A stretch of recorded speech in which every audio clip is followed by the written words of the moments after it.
Hablemos de generalidades en parasitología.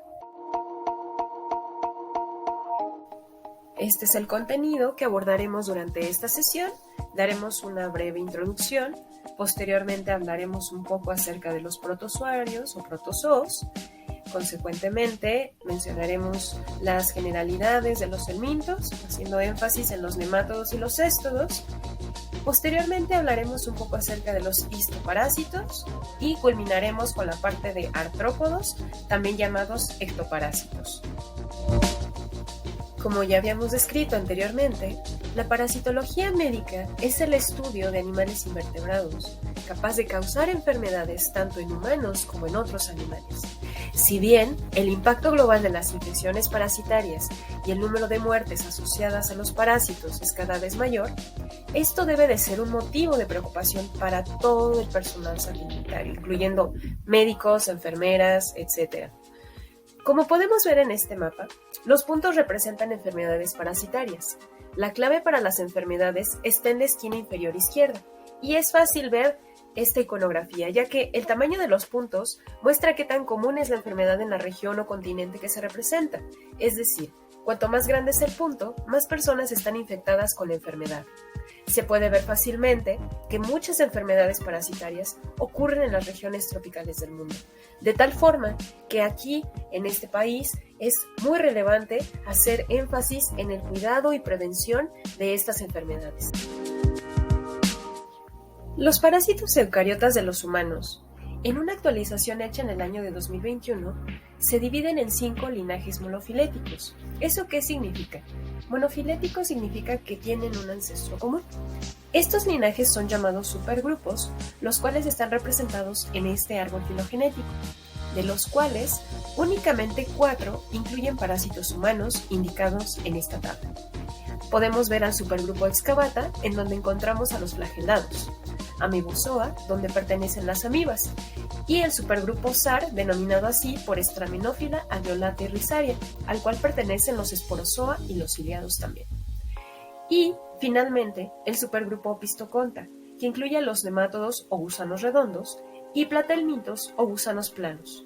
Dentro de este mismo supergrupo podemos encontrar a los artrópodos. Los protozoos son microorganismos simples cuyo tamaño varía de 2 a 100 micrómetros. Su protoplasma se encuentra rodeado por una membrana celular y contiene numerosas organelas, es decir, posee un núcleo recubierto de una membrana, un reticulado endoplasmático, gránulos que acumulan nutrientes y vacuolas contráctiles y digestivas. Con respecto a los órganos encargados de la motilidad, estas pueden variar de simples extrusiones citoplasmáticas o pseudópodos a estructuras más complejas, como lo pueden ser los cilios o los flagelos. Ahora vamos a explicar de manera específica cada grupo. Las amibas son organismos unicelulares con forma de quiste y trofozoito. Su reproducción es mediante fisión binaria y estos se mueven a través de pseudópodos. La respiración puede ser anaerobia facultativa y se nutren mediante pinocitosis o fagocitosis. Algo que también es muy importante considerar es que uno de sus organismos más representativos es la entamoeba histolítica. Es una parasitosis del intestino grueso. Su prevalencia ha disminuido en los últimos años y es inferior al 5% en niños y al 10% en adultos. La mayoría de los pacientes son asintomáticos y menos del 5 al 10% tienen sintomatología, destacando la diarrea aguda. Dentro de los flagelados encontramos a Giardia, de las cuales las representativas son Giardia lamblia, Giardia intestinalis o Giardia duodenalis. Estas son unicelulares y pueden tener forma de quiste o trofozoito. Su reproducción es mediante fisión binaria, se mueven mediante flagelos y su respiración es anaerobia facultativa. Como podemos ver en este esquema, los quistes son formas resistentes y son responsables de la transmisión de la giardiasis. Tanto los quistes como los trofozoitos se pueden encontrar en las heces. Esta es la etapa de diagnóstico, la cual se está indicando con el número 1 en el esquema. La infección se produce por la ingestión de quistes en agua contaminada, alimentos o por vía fecal oral, o ya sea por manos o fomites, lo cual se va indicado en el número 2. En el intestino delgado, la desenquistación libera trofozoitos. Cada quiste produce 2 trofozoitos. Estos, a su vez, se multiplican por fisión binaria longitudinal, permaneciendo en la luz del intestino delgado, donde pueden quedar libres o adheridos a la mucosa por un disco de succión que podemos observar esquematizado en el número 4. El enquistamiento ocurre cuando los parásitos transitan hacia el colon. El quiste es la etapa que se encuentra más comúnmente en las heces no diarreicas, como se puede observar en el número 5. Debido a que los quistes son infecciosos cuando se excretan en las heces o poco después, es posible la transmisión de persona a persona.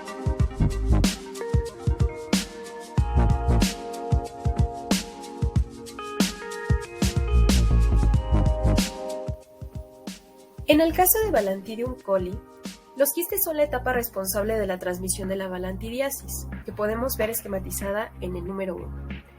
El huésped suele adquirir el quiste a través de la ingestión de alimentos o agua contaminados que están indicados en el número 2. Después de la ingestión se produce el desenquistamiento en el intestino delgado y los trofozoitos colonizan el intestino grueso, indicados en el número 3. Los trofozoitos residen en la luz del intestino grueso y el apéndice de humanos y animales, donde se replican por fisión binaria, durante la cual puede ocurrir la conjugación, que está indicado en el número 4. Los trofozoitos se enquistan para producir quistes infecciosos, que está indicado en el número 5. Algunos trofozoitos invaden la pared del colon y se multiplican provocando patología ulcerosa en la pared del colon. Algunos regresan a la luz y se desintegran. Los cerdos son los principales huéspedes reservorio. Los seres humanos también pueden ser reservorios y otros huéspedes animales potenciales incluyen roedores y primates no humanos. La mayoría de los casos son asintomáticos. Sin embargo, cuando están presentes las manifestaciones clínicas, pueden ser agudas o crónicas, con síntomas abdominales. Sus complicaciones están asociadas a disentería o diarrea y pueden ocurrir en infecciones prolongadas. Estos síntomas pueden ser graves o mortales en personas inmunocomprometidas.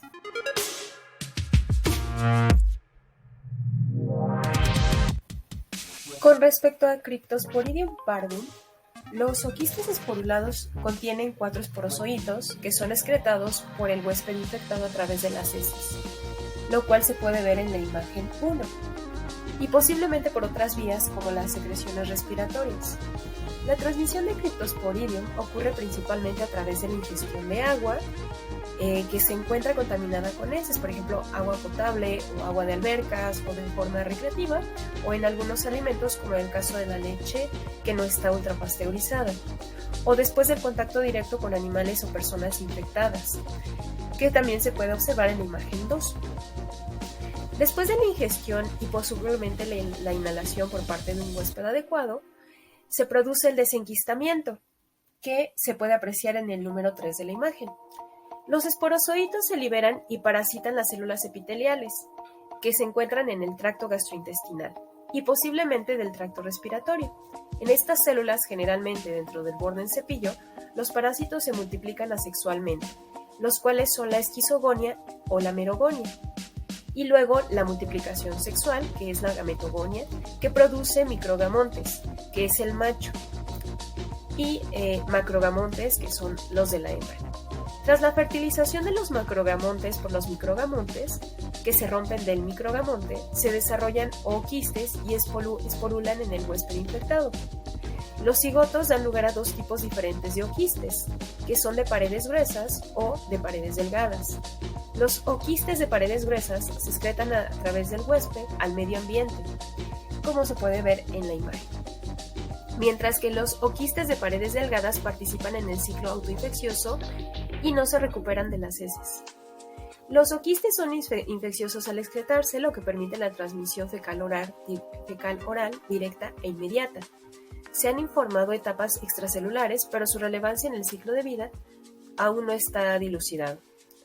Este organismo puede infectar a una gran gama de organismos vertebrados, incluidos pájaros, reptiles y mamíferos. Su periodo de incubación es aproximadamente de 7 días. Los pacientes inmunocompetentes pueden presentar una enfermedad diarreica que es autolimitada y que por lo general se resuelve de 2 a 3 semanas. Los pacientes inmunocomprometidos, por otro lado, pueden tener complicaciones muy graves como lo es la mala absorción. Sarcocistosis es inducido por Sarcocistis hominis y Sarcocistis sui hominis, los cuales usan humanos como huéspedes definitivos y son responsables de la sarcocistosis intestinal en los humanos. Se adquiere al ingerir carne cruda o mal cocida de cerdo o de vacuno que contienen los quistes de Sarcocistis sui hominis o bovi hominis. Tanto los oquistes esporulados que contienen los esporoquistes como los esporoquistes individuales pueden eliminarse en las heces, que podemos ver indicado en el número 1 del esquema. Los esporocistos contienen 4 esporozoitos y un cuerpo residual retráctil. Los esporoquistes ingeridos por el huésped intermedio se rompen y liberan esporozoitos. Estos entran en las células endoteliales de vasos sanguíneos y experimentan esquizogonia, lo que da como resultado esquizontes de primera generación. Los merozoitos derivados de la primera generación van a invadir pequeños capilares y vasos sanguíneos, convirtiéndose en esquizontes de segunda generación. Estos de segunda generación invaden las células musculares y se convierten en sarcoquistes que contienen bradizoitos, que son la etapa infectiva del huésped definitivo, los cuales están indicados en el número 2 del esquema. Los seres humanos se infectan cuando comen esta carne poco cocida que contienen los sarcoquistes. Los bradizoitos se liberan de los quistes rotos en el intestino delgado, que se ven indicados en el número 3 en el esquema, e invaden la lámina propia del epitelio intestinal, que está en el número 4. Allí se diferencian en macro y microgametocitos. La fusión de gametos masculinos y femeninos, lo cual se ve indicado en el valor 5, da como resultado la formación de oquistes que están en el número 6. Estos oquistes esporulan en el epitelio intestinal y se eliminan del huésped en las heces. Debido a la naturaleza frágil de la pared del oquiste, también se pueden detectar esporoquistes individuales en las heces. Cuando los humanos actúan como hospedadores definitivos, las infecciones a menudo son asintomáticas y desaparecen espontáneamente. Pueden presentarse fiebre, diarrea, escalofrío, vómito y problemas respiratorios en algunos casos. Cuando los humanos se infectan con sarcoquistes de especies no humanas, las infecciones no son intestinales, sino que da como resultado quistes musculares, que pueden presentarse síntomas como mialgias, debilidad muscular y edema transitorio. En estos casos, los humanos son huéspedes intermedios sin salida.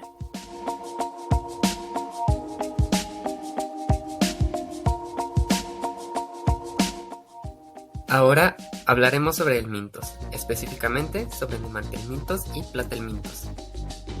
Son organismos grandes multicelulares que por lo general se observan a simple vista cuando son adultos y hay 3 grupos importantes de helmintos. Gusanos planos, que incluyen los tremátodos y los céstodos. Los gusanos de cabeza espinosa o los acantocéfalos. Las formas adultas de estos gusanos residen en el tracto gastrointestinal. Y los gusanos cilíndricos o nemátodos. Las formas adultas de estos gusanos pueden residir en el tracto gastrointestinal, la sangre, el sistema linfático o tejidos subcutáneos. Por su parte, los estados inmaduros pueden provocar enfermedades por infección de diversos tejidos corporales. Hablando sobre los nemátodos, son gusanos con cuerpo redondo en el corte transversal, y existen 2 categorías amplias, los nemátodos intestinales y los nemátodos tisulares. Los nemátodos intestinales tienen cuerpo cilíndrico o ahusado, cubierto con una cutícula celular resistente. Cada parásito tiene su vía de infección, su migración en el cuerpo, forma diagnóstica, su sitio de embrionación, su forma infecciosa y su ciclo de vida, entre los cuales tenemos de ejemplo Enterobius vermicularis, Trichuris trichuria, Ascaris lumbricoides, Necator americanus, Ankylostoma duodenales y Strongyloides sterqualis. Podemos clasificarlos por su ciclo de vida, como los de ciclo directo, que se denomina así porque cuando el ser humano ingiere los huevecillos larvados, estos se transforman en gusanos adultos al llegar al intestino grueso y ahí empiezan a causar daño. Y tenemos a los de ciclo directo modificado. En este, los huevecillos larvados entran por vía oral y llegan al intestino delgado. Debido a que los gusanos aún son pequeños, tienen que madurar al migrar por el hígado, corazón y pulmones. Allí, la forma larvaria actúa como un alérgeno y provoca una neumonitis. Mencionando su patogenia, tenemos que la gravedad de la enfermedad producida por cada uno depende de la magnitud de adaptación al hospedero que ha alcanzado. Algunas especies tienen un ciclo de vida simple que pueden completarse sin consecuencias graves para el hospedero. Dado que casi ningún nematodo se multiplica dentro del ser humano, infestaciones de gusanos pequeños pueden permanecer asintomáticas y no detectarse durante todo el lapso de vida del parásito. Sin embargo, las infecciones repetidas aumentan de manera progresiva la infestación de gusanos y en algún momento pueden causar una enfermedad sintomática. Como ejemplo, tenemos el Enterobius verbicularis, también conocido como oxiuro. El oxiuro hembra adulto mide 10 milímetros de largo, es color crema y tiene una cola puntiaguda. En caso de presencia de síntomas, el prurito anal es el síntoma más intenso por la noche y se ha atribuido a la migración de la hembra grávida. Los fármacos empleados para este parásito es el pamoato de pirantel y el mebendazol para el tratamiento de enterobiasis.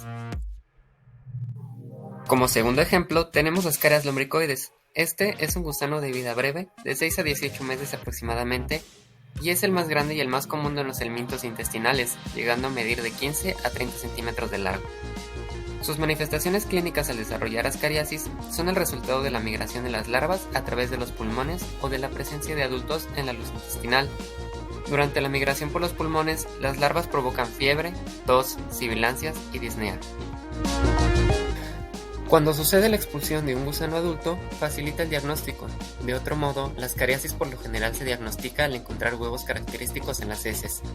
El albendazol y el mebendazol son muy eficaces, sobre todo cuando está presente Trichuris trichuria, lo que es muy común. Hablando de nematodos tisulares, causan enfermedades debido a su presencia en los tejidos y el sistema hemolinfático del cuerpo humano.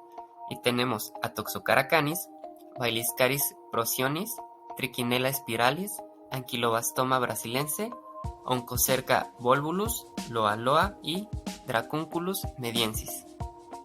Hablemos de Toxocara canis. Este es una ascaria intestinal grande de caninos, entre ellos perros, zorros y lobos.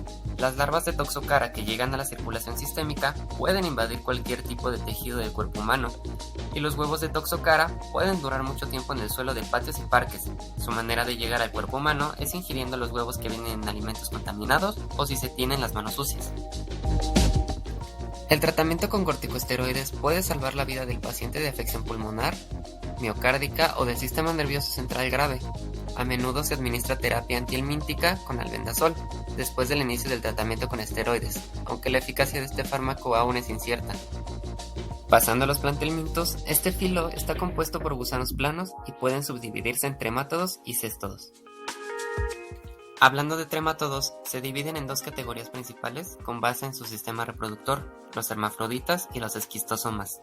Y como ejemplo, tenemos a Phaseolopsis buschi, que su forma infectiva es metacercaria y su mecanismo de propagación es a través de la ingesta de plantas acuáticas en el que está enquistado de esta forma.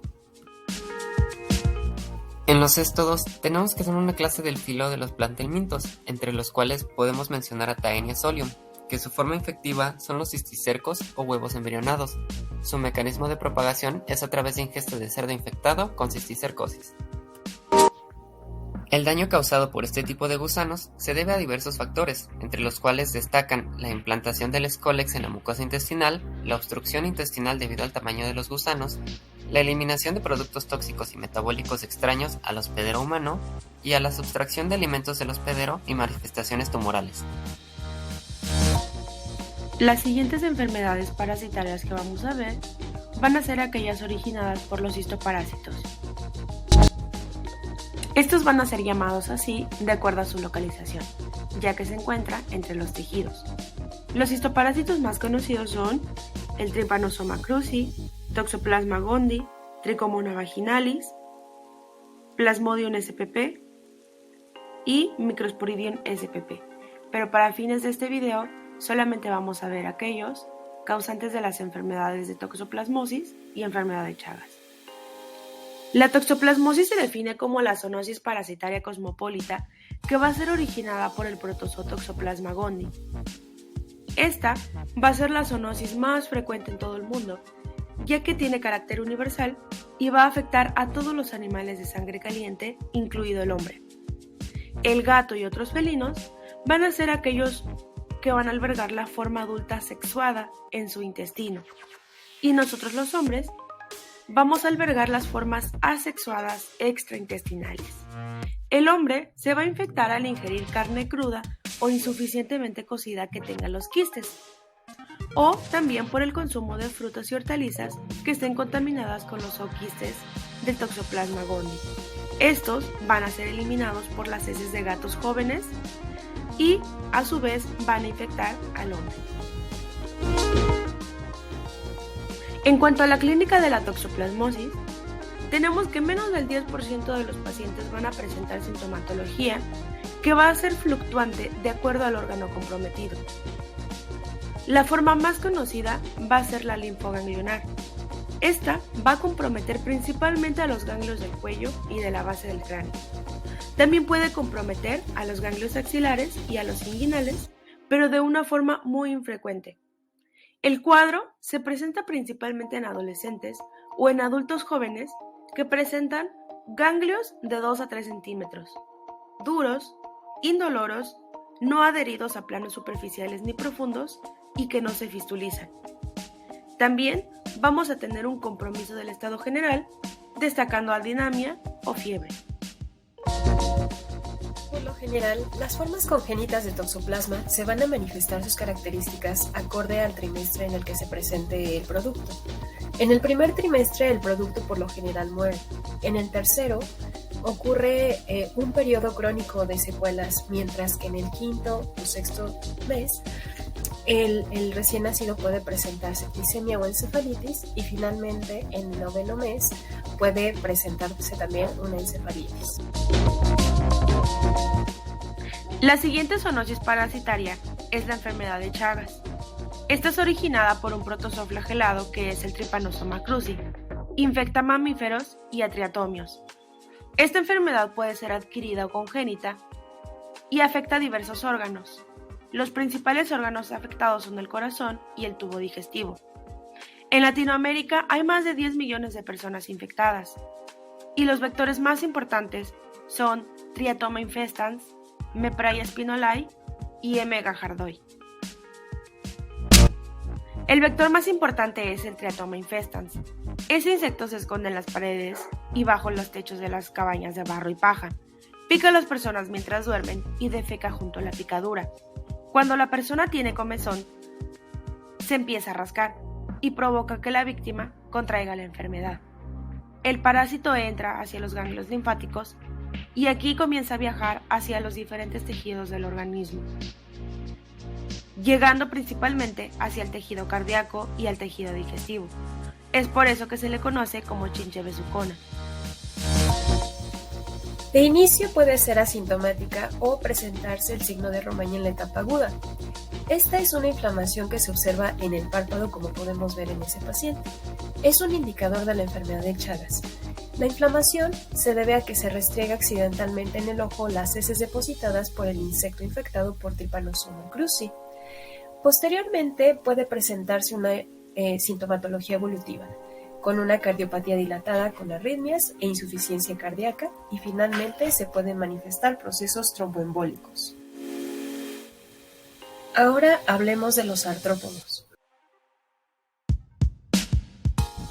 Los artrópodos configuran el más amplio de los filos animales con más de 1 millón de especies diferentes.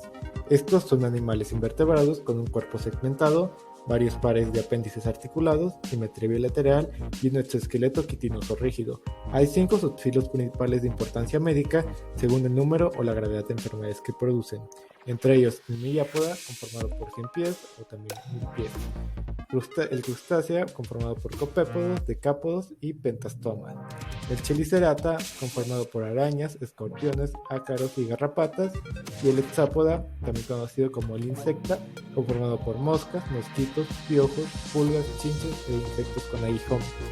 Y otro filo importante son los pentastómidos, que se consideran como artrópodos degenerados. Todos estos subfilos pueden generar daño a los seres humanos a través de varios mecanismos, ya sea fungiendo como vectores para otras enfermedades, así como siendo huéspedes intermediarios, causando cuadros ponzoñosos, reacciones de hipersensibilidad, choque anafiláctico o actuando como verdaderos parásitos. Para fines prácticos de este video vamos a abordar solamente a aquellos que fungen como verdaderos parásitos. Los pentastómidos son endoparásitos hematófagos de las vías aéreas de reptiles, aves y mamíferos. Su situación taxonómica es incierta debido a que sus larvas recuerdan a los ácaros y en su fase adulta semeja la forma de un gusano. Estos miden entre 1 a 10 centímetros de longitud y poseen una forma cilíndrica o aplanada. Los humanos por lo general no son un hospedero definitivo para estos parásitos, pero estos se pueden infectar al consumir carne poco cocinada proveniente de cabras y corderos infectados. Se comunican casos de pentastomiasis en Europa, África, Centroamérica, Sudamérica por la especie Linguata serrata, la cual se asocia comúnmente a cuadros de neumonitis, peritonitis, meningitis, nefritis o incluso ictericia obstructiva. Los escorpiones, al igual que las arañas, pertenecen al subfilo Chelicerata. Estos poseen un cuerpo elongado con pinzas conspicuas en el extremo anterior del cuerpo y un segmento que finaliza en un aguijón. Estos pueden producir dos tipos de toxinas que producen efectos sistémicos y síntomas locales. Por lo general, los escorpiones considerados peligrosos se encuentran en el sudeste de Estados Unidos, México y Venezuela, principalmente el género Centroroides, que reporta aproximadamente 1,000 muertes por año. Los casos graves comprenden edema pulmonar y parálisis respiratoria.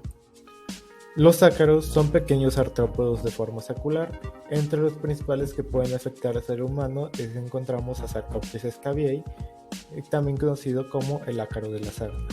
Estos poseen una longitud de entre 300 a 400 micrómetros. Estos crean surcos en la piel donde depositan sus huevos y heces durante 2 meses. Estos producen un intenso picor que pueden evolucionar a excoriaciones. Estos afectan principalmente a pliegues interdigitales, costados de las manos, las nalgas, genitales externos, muñecas y codos. Estos también podrían causar hipersensibilidad retardada. Y otros géneros que se encuentra el Demodex, como Demodex folliculorum o Demodex brevis. Estos están relacionados con la aparición de acné, espinillas y blefaritis, y algunos otros como las larvas de la familia los trombicúlidos podrían causar dermatitis grave. Las garrapatas son ectoparásitos hematófagos pertenecientes al subfilo Chelicerata. Estos se consideran parásitos oportunistas ya que pueden afectar a una gran variedad de animales. Estos fungen como vectores de una gran variedad de bacterias, destacándose los géneros Dermacentor y el género Ixodes. Estos se encuentran en áreas boscosas y rurales en todo el mundo y pueden producir parálisis de la garrapata, principalmente en niños pequeños menores a 5 años, e incluso puede provocar alergia por carne roja. Las pulgas son pequeños insectos sin alas adaptados para trasvasar sangre de un huésped. Estos pueden servir de vectores y también como hospederos intermediarios de cestos del perro, como Diphylidium caninum, y de los roedores, Hymenopletis. Estos por lo general no afectan a los humanos, pero podrían llegar a hacerlo. Por lo general, estos no invaden el integumento y solamente se limitan a provocar lesiones pruriginosas y eritematosas. Una especie, conocida como la nigua, la Tunga penetrans, invade el integumento y puede causar lesiones dolorosas, pruriginosas y eritematosas, seguidas de inflamación y ulceración que podrían infectarse y provocar casos graves por complicación por tétanos o incluso una gangrena gaseosa. Los piojos son pequeños insectos hematófagos, los cuales tienen un cuerpo aplanado y alargado, con 3 pares de patas y sin alas. Estos poseen piezas bucales especializadas para perforar piel y succionar sangre. Entre las especies más representativas tenemos al Pediculus humanus, conocido como el piojo del cuerpo, Pediculus humanus capitis, como el piojo de la cabeza, y el Tirus pubis, también conocido como el piojo púbico. Estos se transmiten por contacto directo, por compartir objetos infectados como peines, sombreros y ropa, o incluso por contacto sexual en caso del piojo púbico. La picadura de estos insectos produce un picor extremo, pápulas pruriginosas que pueden complicarse con infección secundaria o incluso con adenomegalia regional. Estos insectos pueden fungir como vectores para bacterias de importancia médica como Rickettsia pruriensis, agente etiológico del tifus exantemático, o como Borrelia recurrentis, agente etiológico de la enfermedad de Lyme.